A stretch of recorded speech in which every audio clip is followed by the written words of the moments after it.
Kakashi is by far one of the most beloved characters in the entirety of the Naruto universe. Consistently, when it comes down to popularity polls, Kakashi is in the top 3. And this makes sense. He's sexy, he's got silver hair, one of his eyes is covered, and if Gojo's popularity has shown us anything, that is a combination for success. Not to mention he's got a cool and steely demeanor, he's always kind of laid back, he casually reads softcore porn, and to boot, he's got a really cool set of moves. He's able to copy every single jutsu. He knows thousands of jutsus. He's one of the strongest jonin we've ever seen, and eventually he becomes the Hokage. There is so much to love about Kakashi. I'm actually just realizing this is a complete coincidence. I did not know I was filming this video today.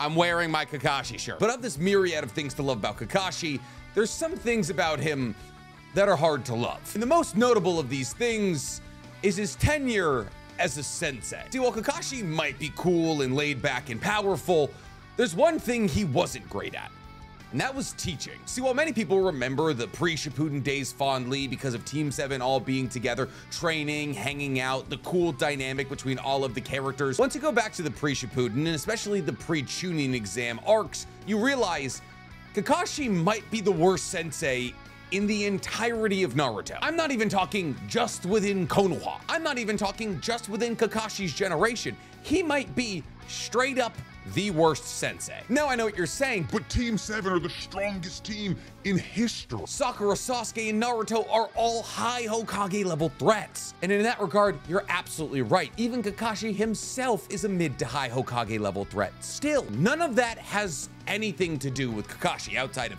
him being a mid to high level Hokage threat. Because not only did Kakashi teach Team 7 next to nothing, it seems as though he was almost actively trying to make sure that their potential would be wasted. Kakashi is the only sensei in the history of all of the sensei in Naruto to have his entire team go to other sensei. In fact, he's the only person from his generation and probably other generations to have any of his students go to other sensei. As Naruto went to Jiraiya, Sasuke went to Orochimaru, and Sakura went to Tsunade. In the course of a little under a year, Kakashi lost all 3 of his genin. And not only did his genin go to be taught by other people, but one of his genin left the village. The only named ninja of this generation who left Konoha. So how did Kakashi fail as a sensei? And more importantly, why did he fail as a sensei? Well, we're gonna answer all those questions and more today, but first guys, please, for me, like this video, subscribe to the page, and hit that noti bell. And if you like me taking introspective looks at anime and telling you your favorite characters were probably kind of stupid, you're gonna love my other channel, The Weeb Commander, where instead of talking about Naruto and Boruto,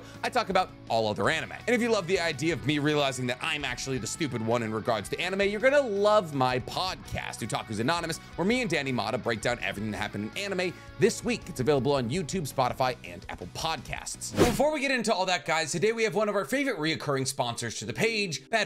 Therapy is a tough thing to talk about in our society because some people assume that when you tell them you're going to therapy that you're broken. But that couldn't be further from the truth. See, I personally have been going to therapy for years because I view the brain like I view any other muscle on the body. If you want to live a long and happy and healthy life, you gotta work on it. Therapy, and more specifically BetterHelp, has allowed me to understand that my worth is a lot more than just the numbers and amount of likes I get on social media. That I'm blessed to be in the current situation that I am, and that many people out there would kill to be in my spot. And I genuinely believe that without BetterHelp, I would have fallen into the trappings that a lot of content creators do. When the views get low, so do the emotions. Fortunately, BetterHelp's 100% online platform and over 25,000 licensed therapists were able to help me find the perfect therapist for me to help me through these tough times. All I needed to do upon signing up for BetterHelp was answer a couple of questions and tell them my preferences in therapy, which allowed BetterHelp to align me with the perfect therapist. And the beauty of BetterHelp is that I have 24/7 access to my therapist. We can talk over phone, over video call, or even over text. And while this isn't anything I've ever personally had to deal with, if you do not mesh with your therapist, you're able to switch at whatever time you want. With BetterHelp, you get all the professionalism of going and seeing a therapist, but at an affordable cost and within the comfort of your own home. And you guys can get 10% off your first month at betterhelp.com/nchammer, or by clicking the link in my description. That's betterhelp.com/nchammer. So what are you guys waiting for? There's nothing wrong in asking for help.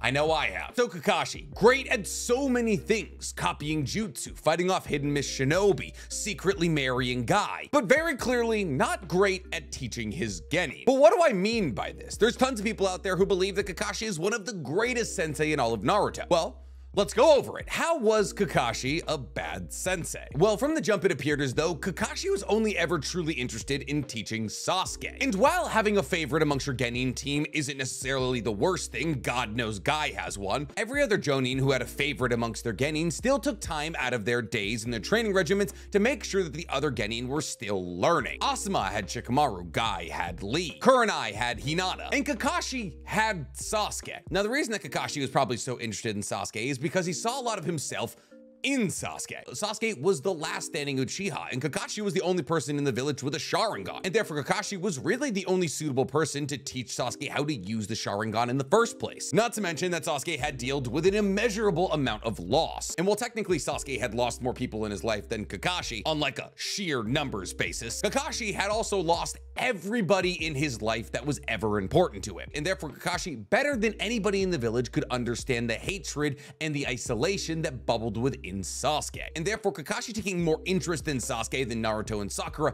isn't particularly the worst thing he could have done, as Sasuke probably needed more working than either Naruto or Sakura. He was still in charge of a 3-man team. And what's important when teaching a 3-man team is making sure all of them are adequately equipped to battle in a real-life circumstance. A real-life circumstance that's modeled in the Chunin exam, as the Chunin exam was created by Tobirama to simulate the circumstances of war, as Tobirama wanted to make sure that children weren't being sent out to war before they were ready. And if you couldn't pass the Chunin exams, then you definitely shouldn't be on the battlefield. And therefore, even though taking a vested interest in Sasuke's growth wasn't the worst thing Kakashi could have done, he simultaneously should have found at least a little bit of time for either Naruto or especially Sakura. See, Sasuke coming out of the Shinobi Academy was probably the strongest ninja in his class, even without the Sharingan. Factor the Sharingan in there, and Sasuke is definitely top 1 or top 2. In terms of people he needed to prep for the Chunin exams, Sasuke was on the bottom of the list. Who truly needed to be prepped for the Chunin exams were both Naruto and Sakura. See, as it stood, Naruto stood a 0% chance at passing the written part of the Chunin exam. He had barely made it through the Shinobi Academy. However, Kakashi goes through absolutely no training with Naruto to make sure he will pass this exam. And if it weren't for the fact that the exam was based entirely on cheating and not even actual practical knowledge, Naruto would not have passed. Sakura, however, was the other side of the same coin. Sakura was obviously going to pass the written exam. She did very well in the Shinobi Academy, but there was not a singular chance that Sakura was going to defeat anybody in one-on-one combat, because Sakura was only able to wield the techniques of the Shinobi Academy. She couldn't even create a shadow clone. Going into the Chunin exam, the only technique she knew was the clone technique, which creates a non-physical clone. It's what they need to do to pass through the Shinobi Academy. And yet he sent Sakura into the Chunin exams with only the knowledge she acquired from the Shinobi Academy, meaning while under Kakashi's tutelage, she learned nothing. The only thing Kakashi ever taught Team 7 was teamwork through the bell test and the story that those who don't help their friends are worse than scum, and tree climbing, something they probably should have learned in the Shinobi Academy. Kakashi didn't even teach them water walking. Now, mind you, this is Kakashi, the copy ninja, a man with thousands of jutsus under his belt. He could have very easily, and I mean very easily, not only deduced the elemental chakra natures of both Sakura, Naruto, and Sasuke, he could have taught them jutsus within their elemental chakra releases, ensuring within the Chunin exams that they would have more than kunai and fake clones. Because genuinely, what did Kakashi teach Naruto before he went into the Chunin exams? We know that Naruto was able to pull off multi-shadow clone technique before he was even a genin, which means long before he ever met Kakashi in the first place. And he had exactly the same moveset heading into the Chunin exams. And because of this, heading into the Chunin exams, Team 7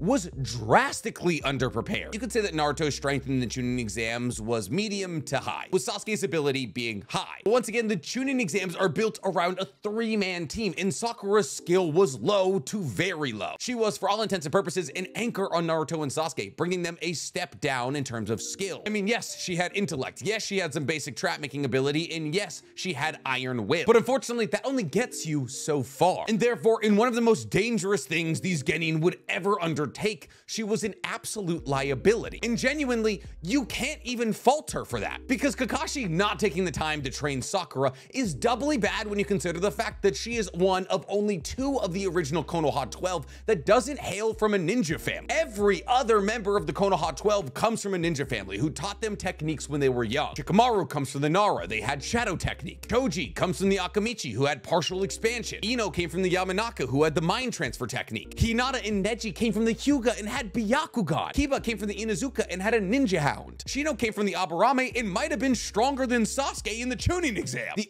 only other person who didn't come from a ninja family was Tenten. And you know what Might Guy did upon receiving Tenten? Made her a master in Kenjutsu. Listen, Tenten's strength gets memed all of the time, and justifiably. She's probably the weakest out of the Konoha 13, with the only person being close to her being Ino. But that doesn't mean that Might Guy didn't try really hard with her. Might Guy, who's also a Kenjutsu master, mind you, identified in this girl no special traits, and therefore decided to make her a Kenjutsu master. He found that she was particularly talented in sealing and unsealing items, and decided to train her in not only perfect control over these weapons in terms of accuracy, but also train her in how many she could unleash at once, getting Tenten substantially more ready for the Chunin exams than Sakura ever was. I mean, yeah, Tenten got a free chiropractic appointment from Tamari, but Tamari was one of the strongest people in pre-Shippuden era. What makes all of this even worse is the fact that Kakashi knew that Sakura had insane chakra control. It was from Kakashi that we learned that Sakura was a chakra control genius,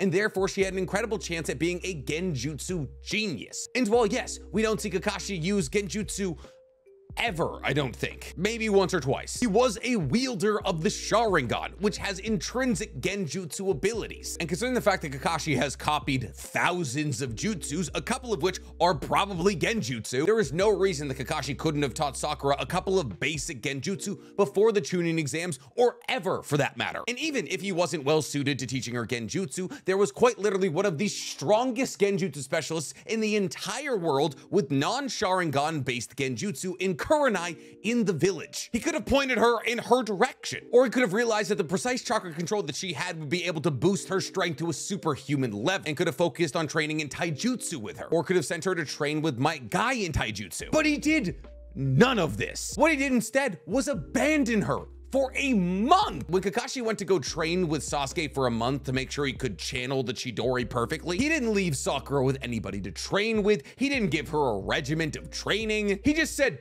"Peace, see you in a month," all but guaranteeing that any progress she might have been making would stagnate immediately. Meanwhile, Kakashi knows thousands of jutsus, yet the only ones he ever taught the members of Team 7 were Chidori and applying Wind's nature to a Rasengan to make a version of the Rasen Shuriken, and that was in Shippuden. I understand that Kakashi's strongest move was his Raikiri, and therefore he would want to impart that move to Sasuke. But considering the fact that in pre-Shippuden era, the Raikiri used so much chakra that even Kakashi could only pull it off, what, 3 times a day? Maybe 4? He decided to teach that jutsu to a child struggling to control his own Sharingan and wasting a ton of his chakra in the maintenance of said Sharingan? There's other lightning release moves outside of Chidori and Raikiri. Sure, you can teach Sasuke Chidori, but what if hypothetically he doesn't have enough chakra to pull it off? Maybe we sprinkle in a couple of easier lightning moves, or maybe something with range, or maybe something that doesn't require the activation of the Sharingan Sasuke can barely control. And not to mention, there's no way he would have been able to teach Naruto to apply wind to his Rasengan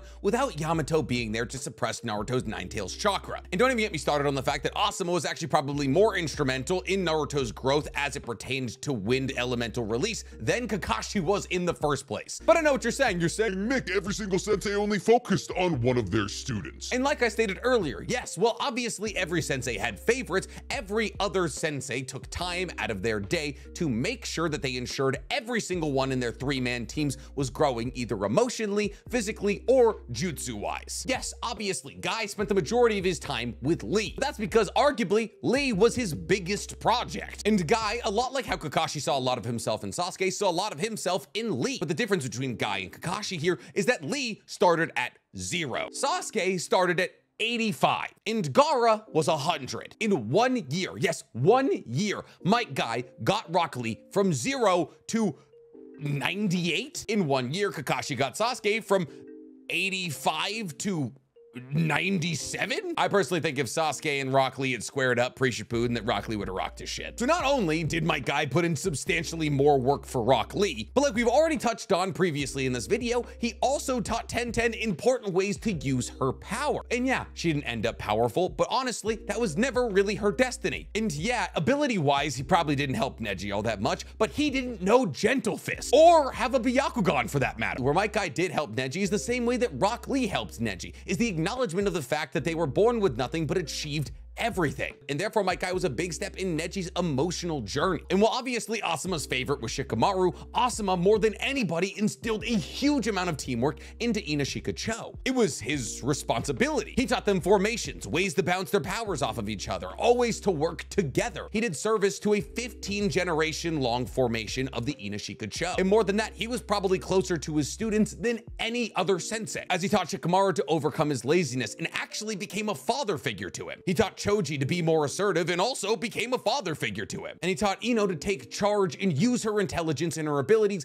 in a way that makes sense for her, to not try and follow after somebody else's path. Now she is one of the most important people in Konoha. And Kurenai, who was handed one of the weirdest teams in Naruto's history as a genjutsu master, mind you, increased Shino's hand-to-hand, Kiba's speed, and Hinata's confidence, ensuring that Hinata would be able to use her 64 palm techniques to the highest level possible. And I'd like to reiterate that Kakashi abandoned Sakura. But here's the thing, even while favoring Sasuke and spending an entire month with him, he still lost it. Kakashi, like I've already stated, should understand Sasuke's pain more than anything. There is nobody on Earth who should be able to relate to Sasuke as much as Kakashi, and therefore there is nobody else on Earth who should have been able to quell the anger and confusion of a lost child more than Kakashi. But even after identifying a lot of himself in Sasuke, and even going so far as to tell Sasuke that they come from similar circumstances with the incredibly iconic line, "Everybody you're talking about is already dead," Kakashi failed to get to Sasuke, instead leaning towards simply teaching him the Chidori and not focusing on what was going on in here. See, the signs that Sasuke was going bad were very clear. He tried to hit Naruto with the Chidori on top of a hospital. Kakashi had to tie him to a tree once to have that legendary conversation. But instead of sitting down with Sasuke and saying, "I understand how you feel," or taking time to be possibly a parental figure to Sasuke, he just kind of kept him at arm's length. And therefore, he was the only person from his era to lose a ninja, as Sasuke was the only ninja from Konoha that we know of that abandoned the village, meaning that all of the time that he had spent with Sasuke was objectively wasted, meaning he had stunted the growth of both Naruto and Sakura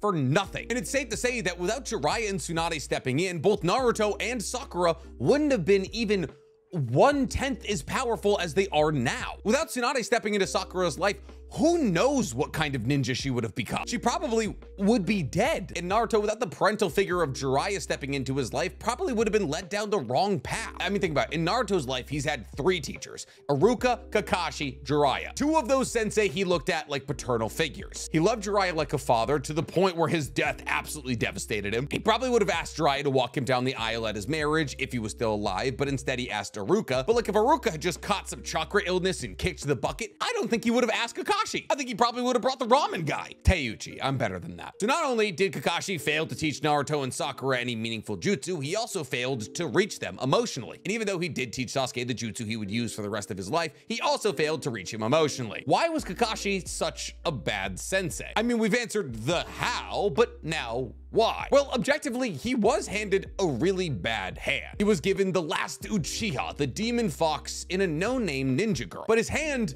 wasn't any worse than people like Guy's. Guy was handed a boy with only the ability to use taijutsu, the son of a murdered father who hails from the side part of a family who's been disrespected for generations, who holds just as much familial trauma and hatred as Sasuke, and a no-named ninja girl. And Guy took time to not only be a part of every single one of their lives, but also stray them away from darkness, while all the while teaching them to be strong and upright jonin. Well, I guess only 2 of them made jonin. I can't even necessarily blame Kakashi for how bad of a sensei he was. Objectively, Kakashi never should have been teaching Genin in the first place. See, we all know that prior to him getting Team 7, the Kakashi had been given numerous teams of Genin that he had all failed. Now we know because of how the bell test works, this is because these teams couldn't work together. However, after failing the bell test, Kakashi could have just imparted a helpful message to these Genin, moved them along in their teamwork journey. But instead of that, Kakashi goes one step further and basically just blacklists these kids from ever becoming ninjas. Now, the reason he did this wasn't because he believed these kids could never learn the power of teamwork, but because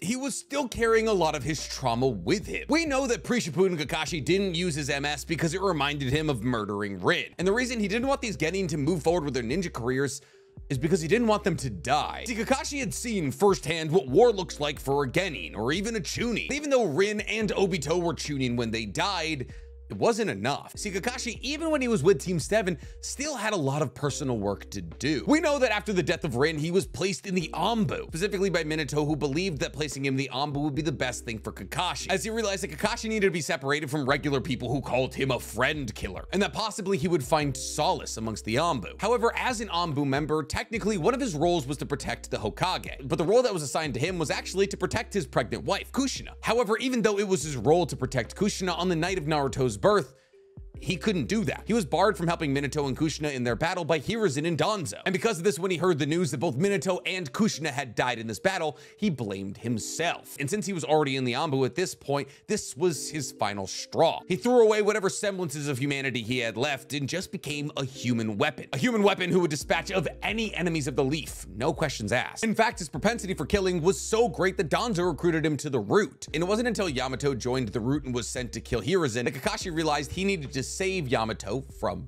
Danzo. And it's at this point that Hiruzen pulled them both out of the Anbu, essentially saving Kakashi and Yamato's lives. But now Hiruzen was left with two Jonin without kids who weren't in the Anbu. And what do you do with Jonin without kids? Well, you make them in charge of the Genin. For some reason, after you have a kid, you can no longer get Genin teams. It's like not a rule, but we've never seen a person with a kid lead Genin. But even though Kakashi had realized that the ways of the Anbu and the Root were technically wrong and had tried to save Yamato from that system, this doesn't mean he had unpacked the trauma he had been through with Obito and Rin and Minato and Kushina, or even from his father for that matter. And yet he was thrown directly into training Genin. And if these Genin went out on missions and died, that would have been on him. And therefore, not until he was handed a crop of students that reminded him of himself did he begin to believe that he could teach these kids. But once again, to assume that Kakashi even had the emotional bandwidth to reach out to these kids when he himself was kind of lost in the sauce of his own emotions is a lot to ask. But is this trauma that he was carrying around with him an excuse for being such a bad sensei?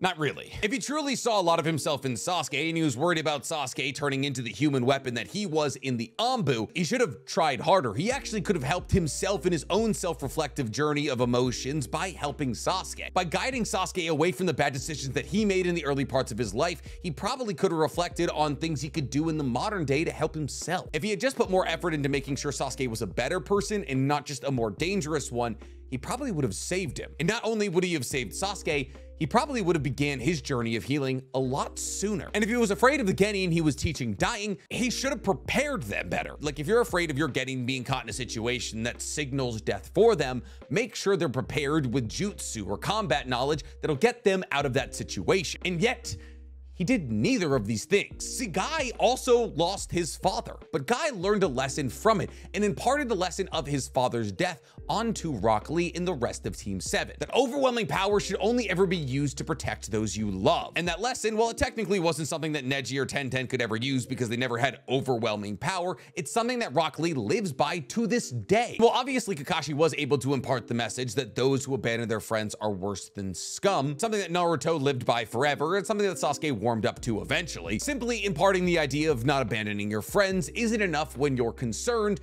about letting the children you're raising die. So was Kakashi given a bad hand? Yes, absolutely, but not worse than other hands given out to other ninjas. Was it a responsible choice for Kakashi to be teaching Genin in the first place? Probably not. But does that excuse all of the missteps and straight up neglect he had for Team 7?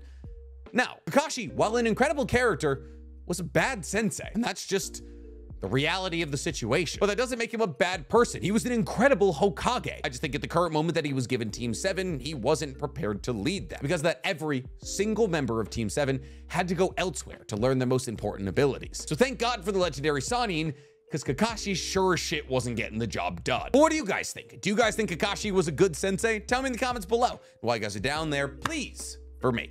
Like this video, subscribe to the page, and hit that noti bell. You know, Kakashi still doesn't have kids. I would love to see him take on some more Genny.